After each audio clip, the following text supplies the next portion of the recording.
wizards and muggles. This is Sirius Black here, welcoming you to the wonderful world of words. I haven't got much time, so let's get started. I'm going to read to you the Big Orange Splot. Mr. Plumbean lived on a street where all the houses were the same.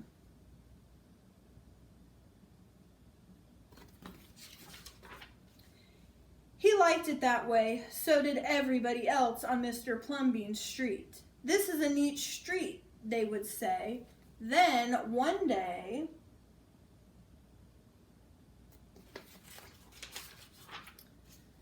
a seagull flew over Mr. Plumbean's house. He was carrying a can of bright orange paint.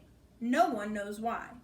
And he dropped the can, no one knows why, right over Mr. Plumbean's house.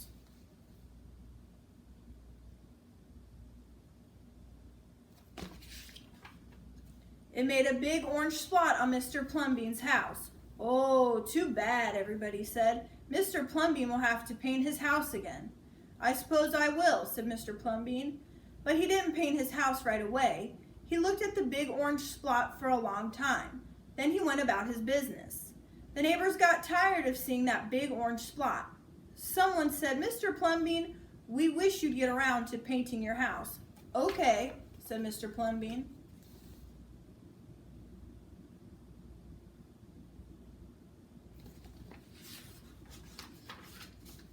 He got some blue paint and some white paint, and that night he got busy. He painted at night because it was cooler. When the paint was gone, the roof was blue, the walls were white, and the big orange spot was still there. Then he got some more paint. He got red paint, yellow paint, green paint, and purple paint. In the morning, the other people on the street came out of their houses. Their houses were all the same, but Mr. Plumbean's house was like a rainbow. It was like a jungle. It was like an explosion.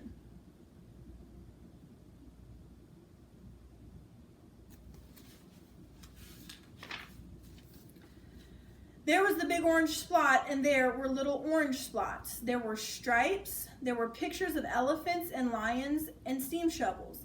The people said, Plumbean has popped his cork, flipped his wig, blown his stack, and dropped his stopper. They went away muttering. That day, Mr. Plumbean bought carpenter's tools. That night, he built a tower on top of his roof, and he painted a clock on the tower.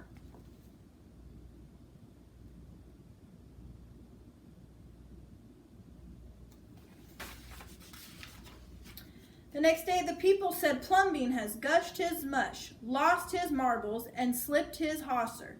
They decided they would pretend not to notice.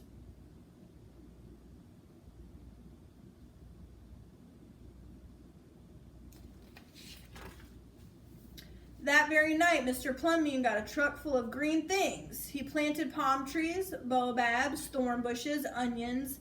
In the morning, he bought a hammock and an alligator. When the other people came out of their houses, they saw Mr. Plumbean swinging in a hammock between two palm trees. They saw an alligator lying in the grass.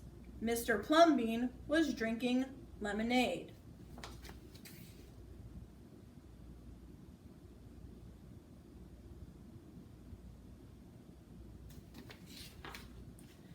Plumbean has gone too far. This used to be a neat street. Plumbean, what have you done to your house? The people shouted. My house is me and I am it. My house is where I like to be and it looks like all my dreams, Mr. Plumbean said.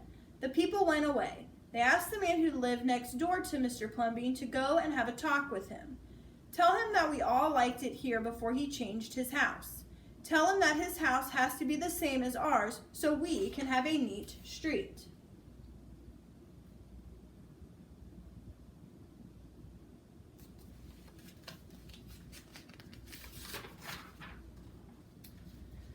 The man went to see Mr. Plumbean that evening. They sat under the palm trees, drinking lemonade and talking all night long.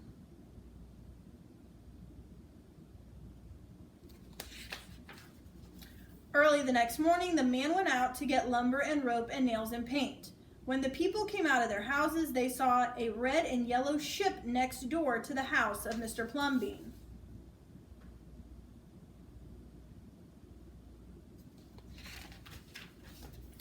"What have you done to your house?" they shouted at the man. "My house is me and I am it. My house is where I like to be, and it looks like all my dreams," said the man, who had always loved chips. "He's just like Plumbean," the people said. "He's got bees in his bonnet, bats in his belfry, and knots in his noodle." Then, one by one, they went to see Mr. Plumbean late at night. They would sit under the palm trees and drink lemonade and talk about their dreams. And whenever anybody visited Mr. Plumbean's house, the very next day that person would set about changing his own house to fit his dreams.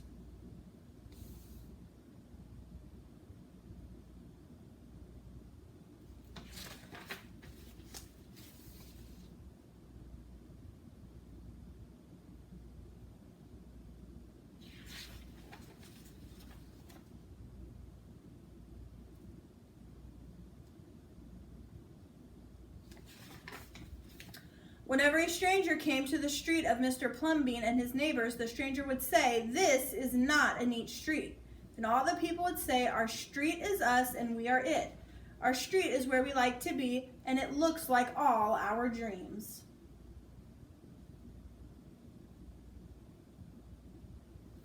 All right, wizards, muggles, talk with your parents. Did you like the book? Why or why not? And what theme can we learn from the story? Have a good night, and remember, be loyal to your family and friends.